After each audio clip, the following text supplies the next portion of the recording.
La estirpe. Iván Ewes, Quito, Ecuador, de la recopilación Tragedias portátiles. Al enterarse de la muerte, los hijos se enrumbaron hasta Palmira, donde les habían asegurado que existía un albacea, guardador del testamento, que convertiría a uno de ellos en heredero de los bienes de aquel padre al que habían abandonado desde hace tiempo. De cómo se enteraron de su orfandad es un asunto que nadie conoce, incluso que a nadie le ha interesado averiguar. Pero la verdad es que desde diferentes y lejanos puntos del país, cada quien emprendió el viaje acompañado de una mula de vistoso aparejo, tal cual había rezado siempre la condición impuesta por el padre para que se hicieran merecedores de la herencia. Con cortos intervalos fueron apareciendo todos en el horizonte. Ninguno consiguió datos precisos acerca del guardador. Sin embargo, seguros de encontrarlo, llevaron grandes alforjas vacías y disimularon un cuchillo de hoja reluciente para el caso de tener que disputar el legado familiar. Palmo a palmo lo buscaron y tantas vueltas dieron en este menester que en las apacibles arenas de Palmira no quedó ni un solo sitio que no registrase las repisadas huellas de la codicia. Estas, como las del caracol, siempre confluían hacia sí mismas. Rendidos por la fatiga y el frío, los hermanos se sentaron en un ruedo lo suficientemente cercanos para no perderse de vista, y al propio tiempo, alejados a fin de evitar abusos de confianza e inconvenientes arrimos entre ellos. Para comunicarse podían haber echado la voz al viento como los pájaros, pero los hermanos prefirieron callar, rumiar sus recónditos planes hacia adentro. Desde sus respectivas dunas, cada cual averiguaba a su manera acerca del guardador, unos valiéndose de las estrellas, otros registrando las direcciones del viento o descifrando los remolinos y las polvaredas. Una ventisca los obligó a agruparse, pero a pesar de que la naturaleza trató de unirlos, los hermanos se dedicaron a malquererse y desestimarse. Por ellos hubieran preferido protegerse individualmente, hubieran preferido saber que en la ventisca ha perecido alguno, ojalá el resto. Decididamente era un mal tiempo para convivir. Un día el primogénito trató de conquistar al Benjamín de todos y empezó a hacerle señas y bufonadas, a mostrarle un atado de panela en forma de disco griego, pero el menor se burlaba, viendo lo ridículo que se ponía el mayor con esas pantomimas de discóbolo parroquial.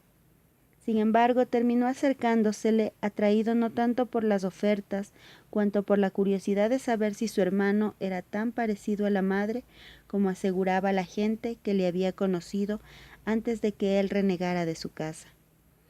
Esto ocasionó la desazón de los otros hermanos, quienes tratando de arribar a componendas, cuidaban cada vez más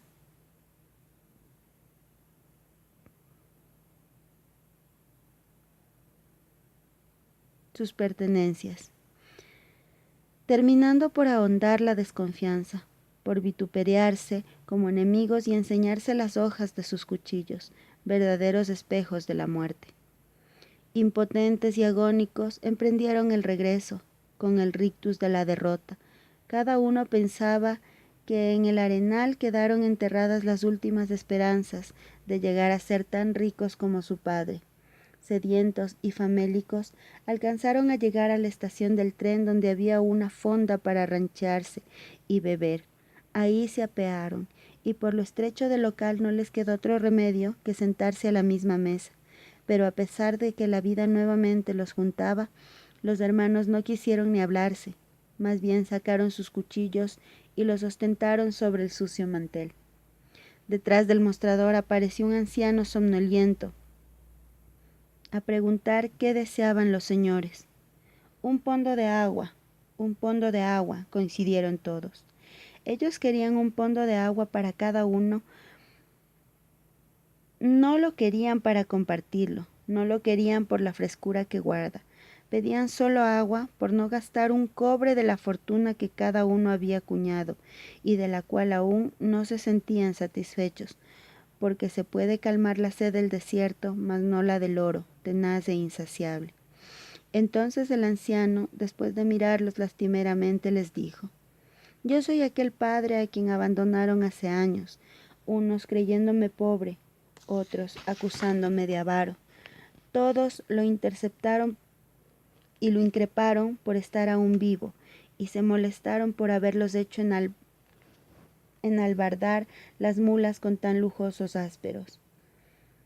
Mas el padre, levantando desde su otredad el pondo para escanciar el de los despostrillados jarros de agua, ya no clara sino enrarecida por la ponzoña, les confesó: Yo también llevé una mula con finos jaeces a la muerte de mi padre, mas, igual que a ustedes, no para engalanar el cortejo, sino para cumplir con el albacea.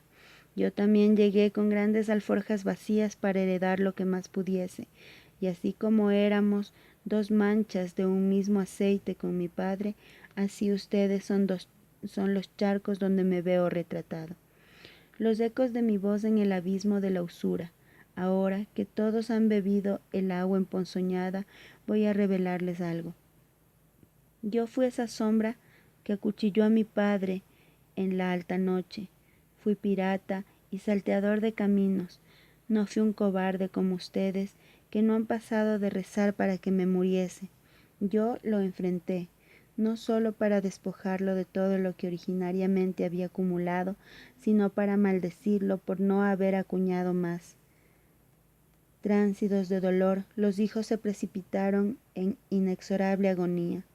Uno de ellos, el más ambicioso, entre retorcimientos y bascas logró sobrevivir. Así la estirpe fue apodada, y una vez más gloriado el becerro en su altar.